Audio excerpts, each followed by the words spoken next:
Hi hello welcome to post 360. నేను మీ మురళీ రాపల్లి. బీజేపీలో తోపు తురుముకాన్లు ఎవరయ్యా, వాళ్ళు ఏం చేస్తున్నారయ్యా అంటే, అబ్బో మోడీ బీహార్ని అల్లాడిస్తున్నాడు, యోగి ఆదిత్యనాథ్ ఉత్తరప్రదేశ్ని అల్లాడిస్తున్నాడు, ఆ మామూలుగా ఉండదు, వీళ్ళే దేశానికి ముందు చూపు చూపించే మహానుభావులు, దేవుళ్ళు, బొక్క భోషాను తొక్క తొగడమని చాలా చెప్తారు భయ్య.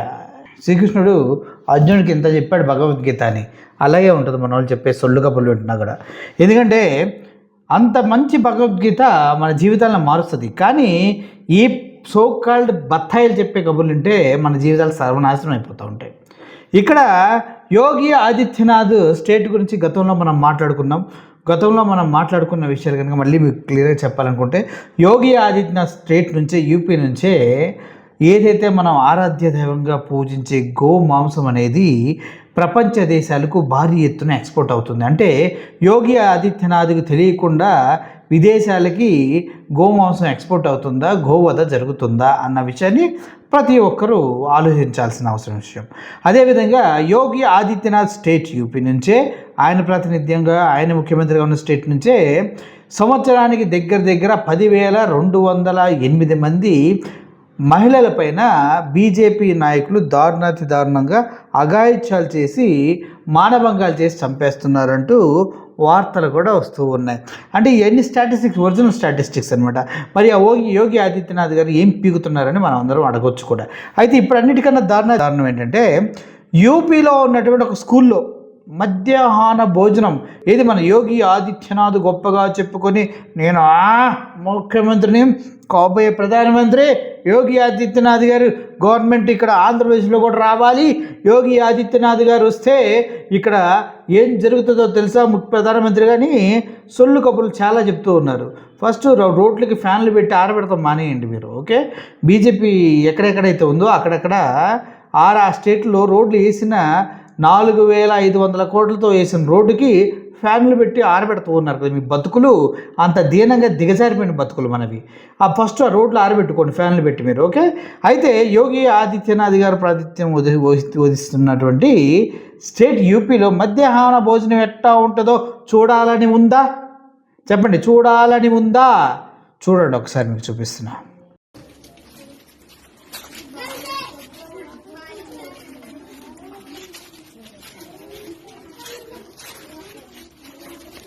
ये बेटा का बढ़िया लग रहा है ये ఇదా యోగి ఆదిత్యనాథ్ పిల్లలకు పెట్టే ఫుడ్? ఇదా నీ బతుకు, దిగజారిన బ్రతుకు? ఇదా నీ స్టేట్లో నువ్వు చేసే పరిపాలన? ఇదా నువ్వు గొప్పగా చెప్పుకుంటున్నా? ఇక్కడ చాలామంది సొట్టగాళ్ళకి తెలియాల్సిన విషయం ఇదే కదా.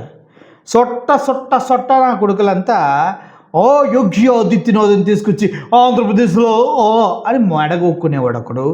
యోగి ఆదిత్యనాథ్ కనుక ప్రధానమంత్రి అయితే సిజెపి పార్టీ వాళ్ళంతా అయ్యో మోడీయే ప్రధాని కావాలి, యోగి ఆదిత్యనాథ్ ప్రధానమంత్రి అయ్యాడు, ఇప్పుడు మా బతుకులు ఏంటి అని ఫీల్ అవుతారంట.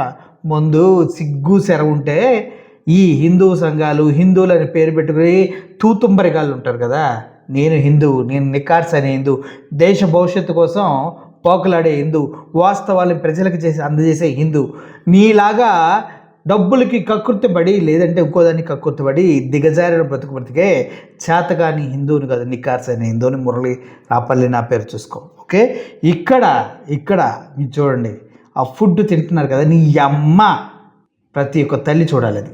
ఏదైతే ఆడవాళ్ళు తెలంగాణలో ఉండి బీజేపీ తీర్థం పెట్టుకుని టీవీ ఛానళ్ళ ముందు కూర్చొని, యూట్యూబ్ ఛానళ్ళ ముందు కూర్చొని రంకెలేస్తూ మాట్లాడతారు కదా, గొట్టం గోవింద మాటలు చెప్పండి. ఇప్పుడు యోగి ఆదిత్యనాథ్ గారు స్టేట్ యూపీలో పిల్లలు తినే ఆహారం అంత అధ్వాన స్థితిలో మధ్యాహ్నం మిడ్ డే మీల్స్ అంటారు దాన్ని ఉంది. ఇది తిని దేశ భవిష్యత్తులో పిల్లల ప్రాతినిధ్యం ఏంటో నిర్వహిస్తారా?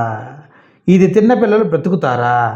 దీనికన్నా ఈ స్కూల్లో ఈ ఎదవలు పెట్టే మిడ్ డే మీల్స్ తినే కన్నా పిల్లలు పని చేసుకుని బ్రతికితే కనీసం శారీరక దారుఢ్యం అని పెరుగుతుంది. పని చేసినందుకు కష్టానికి ప్రతిఫలం డబ్బులైనా వస్తాయి. విద్య నేర్చుకుంటే జీవితంలో గొప్ప స్థానాలకు వెళ్ళవచ్చని ఏ అయితే పిల్లలకి సొల్లు కబుర్లు చెప్పి ఇలా స్కూళ్ళకి తీసుకొచ్చి ఇలా చచ్చిపోయడానికి ఆహారం పెడుతున్నావు చూడు యోగి ఆదిత్యనాథ్, ఇంత దరిద్రమైన బతుకు అనేది కనీసం ఆలోచించవా? పిల్లలకి ఎటువంటి ఆహారం పెడుతున్నారు కూడా చూసుకొని బ్రతుకు కూడా ఒక బ్రతుకు అనేది. ఏం బ్రతకాయ అనేది పైన పటారం లోన లోటారం అన్నట్టుంది మొత్తం. నువ్వు బుల్డోజర్లు తోలిస్తా, బొక్క తోలిస్తా, ఎందుకు పనికొస్తే? ఎందుకు అనేసి ఒక పిల్లగాడికి కడుపు నిండా అన్నం పెట్టలేని స్కూలు వ్యవస్థలో ఉన్నాం. మళ్ళీ దేశవ్యాప్తంగా 94,000 స్కూళ్ళు మూతపడుతూ ఉంటే ఈ సో కాల్డ్ యోర్సప్ యూనివర్సిటీలో చదువుకొని ఒళ్ళు పైన తెలియకుండా డబ్బు మదంతో గర్వంతో మాట్లాడే కొంతమంది యూట్యూబర్స్ ఉంటారు. బాగా బలిసిపోయి అడ్డంగా కొంతమంది ఉంటే, కొంతమంది బలిసి ముస్లిమ్స్ దగ్గర ఇల్లు కొనుక్కున్న వాళ్ళు కొంతమంది ఉంటారు. ఇట్లాంటి మళ్ళీ ముస్లిమ్స్ దగ్గర ఎవరు ఏమి కొనకూడదు, వీడు మాత్రం వెళ్ళి కొంటాడు, ఆ కరుణాకర్ గాడు మాత్రం. ఇట్లా చాలామంది మీ జీవితాల్ని ప్రభావితం చేసి వాళ్ళు మాత్రం నెంబర్ 1 బెగ్గర్స్లా అడుక్కుతిని బతుకుతూ ఉన్నారు యూట్యూబ్ ఛానల్ పేరు పెట్టుకొని. అటువంటి దీన స్థితి మాకు ఎప్పటికీ రాదు. మేము అటువంటి స్థితిలోకి వెళ్ళాం. కష్టమైన నష్టమైన వాస్తవాలను మీకు చెళ్ళు అనిపించేలాగా చెబుతాం. యోగి ఆదిత్యనాథ్ స్టేట్లో జరుగుతున్నటువంటి, యూపీలో జరుగుతున్నటువంటి దారుణాలు 1 కాదు, 2 కాదు, 3 కాదు. ఆడపిల్లల శీలాలకి అసలు వాల్యూవే లేదు, గోమాతలకు రక్షణ లేదు, పిల్లల భవిష్యత్తుకి గ్యారంటీ లేదు. వాళ్ళు తినే ఆహారంలో కనీసం ఒక్క 1% కూడా క్వాలిటీ లేదు. ఇట్లాంటి తీసుకొచ్చి దేశ ప్రధాని చేస్తే అడుక్కు తింటారా, భ్రష్టు పట్టిన ఎదవల్లారా అని తిట్టాలి. కుక్క చావు చేస్తారా, దేశం మొత్తం అడుక్కు తింటుందిరా, పరికమాలు ఎదవల్లారా అని చెప్పాలి. అర్థమైంది కదా? చందాల కోసం గుళ్ళో చోరీ జరిగితే సిగ్గు లేకుండా మాట్లాడతాడు. రామ మందిరంలో చోరీ జరిగితే, అది అయోధ్య రామ మందిరంలో.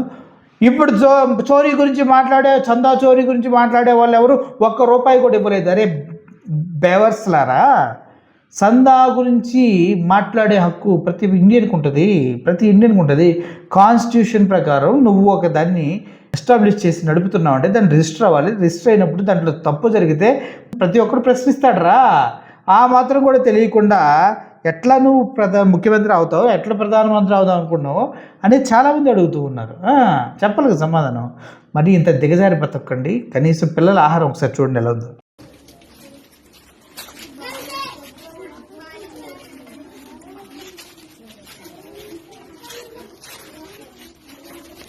ये बेटा का बढ़िया लग रहा है ये हैं?